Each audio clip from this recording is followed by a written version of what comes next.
सास, माँ, बहू और बेटी। नहीं नहीं, ये कहानी इन सारे के सारे रिश्तों की नहीं, बल्कि 2 रिश्तों में ही सभी रिश्तों के होने की है। अरे बहू, मेरे और तेरे ससुर जी की रोटी मत बनाना, मैं बना लूंगी, दिन तक ठंडी हो जाती है। बहू जो कि एक वर्किंग लेडी थी।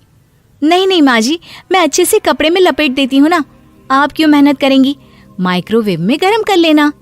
अरे नहीं बहू, मेहनत मत कर, वैसे भी ऑफिस में कम मेहनत होती है क्या, जा रहने दे। लेकिन बहू मानती नहीं, वो सास ससुर की रोटी बना कर ही जाती है। दोपहर में खाने के वक्त ससुर जी कहते हैं, अरे बहू को रोटी बनाने के लिए क्यों मना कर दिया, क्या हो गया, ठंडा ही तो खाते आए हम लोग हमेशा से। अरे वो क्या है ना, सुबह ऑफिस जाती है, घर का सारा काम करने में वक्त लग जाता है, अरे थकती है वो अलग, तो मैंने सोचा बहाने से ही थोड़ा कम काम करवाऊं। ससुर मुस्कुरा रहे होते हैं। ये तो अच्छा है, बहू को समझना जरूरी है। वक्त बीत रहा था, घर में सब खुश थे कि एक दिन, माँ जी आप शाम को थोड़ा टहलने निकला करें, घर पर रह रहकर हड्डियां जाम होती है, पापा को भी ले जाया करिए, मैं वक्त पर तो आ जाती हूँ। बहू ठीक 5 बजे ऑफिस से घर आ जाती है। फिर चाय नाश्ता बनाकर सास ससुर के साथ बैठती, उन लोगों को सारा दिन का हाल बताती। रात को पति घर आता है। क्या बात है बेटा, ऑफिस से आकर कभी हम लोगों के साथ भी बैठा कर। अरे माँ, दिन रात काम करके मन ही नहीं करता, अगले दिन की फिर तैयारी होती है, आप और पापा ही कमरे में आ जाओ। इससे अच्छी तो बहू है, कितना भी थकी रहे, घर आकर हम लोगों के लिए चाय नाश्ता बनाना, फिर बातें करना। बहू ना होती तो हम बुढ़ा बुढ़िया तो बैठे ही रह जाते। सास और ससुर अब बहू के कहने पर शाम की सैर पर निकलने लगते हैं। सास की कई सहेलियां बनती है तो ससुर को भी कुछ बुजुर्ग लोगों का ग्रुप मिल जाता है। कैसा रहा सहेलियों के साथ शाम का वक्त? हम लोगों ने तो भाई खूब योगा किया। अरे हम लोगों को गप्पों से फुर्सत ही नहीं होती। वैसे मिसेस मल्होत्रा आज बहू के बारे में कुछ बोल रही थी। तभी वहां ऑफिस से बहू आ जाती है जो जींस और टॉप में होती है। क्या बात है माँ, क्या कह रही थी आपकी सहेली आपकी बहू के लिए? सास इस बार बहू को कुछ अलग तरीके से देखती है और उल्टा सवाल ही दाग देती है। क्या कह रही थी वो हटा, ये बता, तेरे ऑफिस में तो मर्द भी काम करते होंगे ना? बहू जो अब तक मजाक कर रही थी वो सीरियस हो जाती है। मर्द होंगे नहीं माँ जी, मर्द ही ज्यादा है, हम 5 ही लड़कियां हैं ऑफिस में। अरे तो अच्छा लगता है क्या ऐसे कपड़े पहनती हो?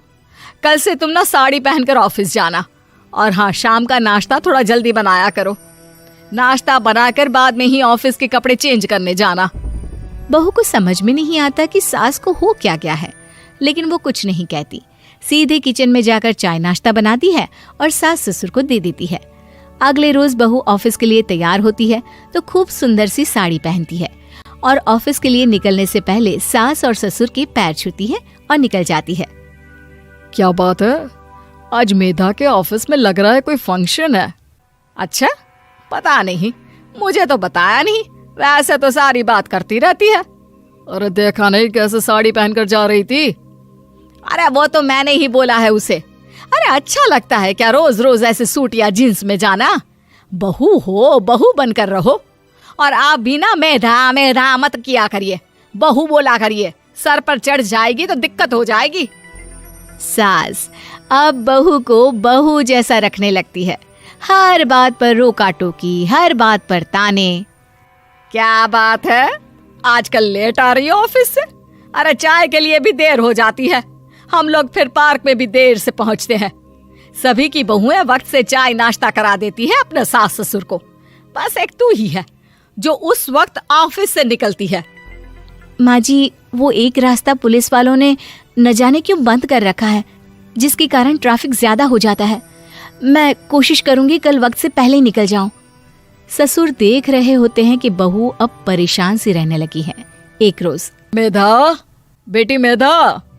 जी पिताजी। बेटा देख जरा कौन सी टी शर्ट अच्छी लग रही है।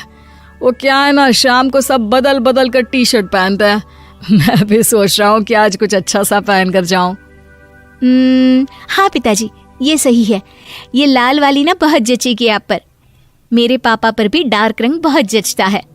क्या चल रहा है?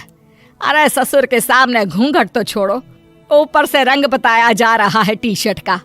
अरे बहू, कोई संस्कार दिए नहीं है क्या तेरी माँ ने? बहू इस बार बहुत निराश हो जाती है। वो वहां से तुरंत अपने कमरे में चली जाती है। अब बहू घर का सारा काम करती, ऑफिस जाती, लेकिन साड़ी और सर पर पल्ला लेकर। एक बार पड़ोसन उनके घर आती है। वाह सुमित्रा बहन, बहू का तो रूप ही बदल दिया। ठीक किया, बहू बहू जैसी ही अच्छी लगती है। अच्छा चलती हूँ मैं।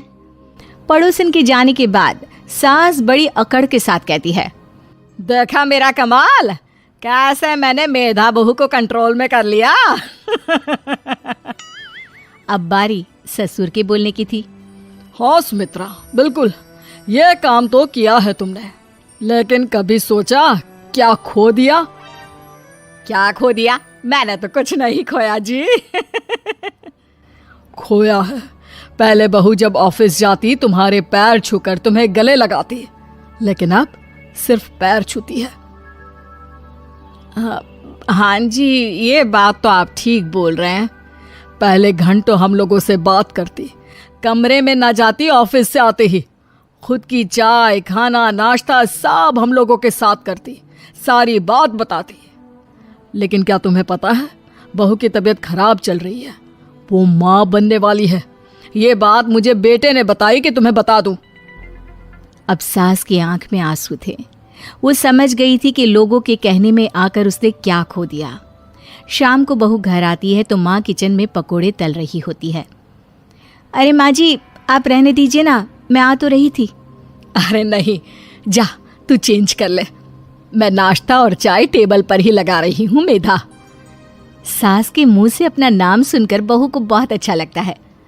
माँ जी, कोई गलती हो गई है क्या? मेरे होते हुए आप काम करे, ये ठीक नहीं है।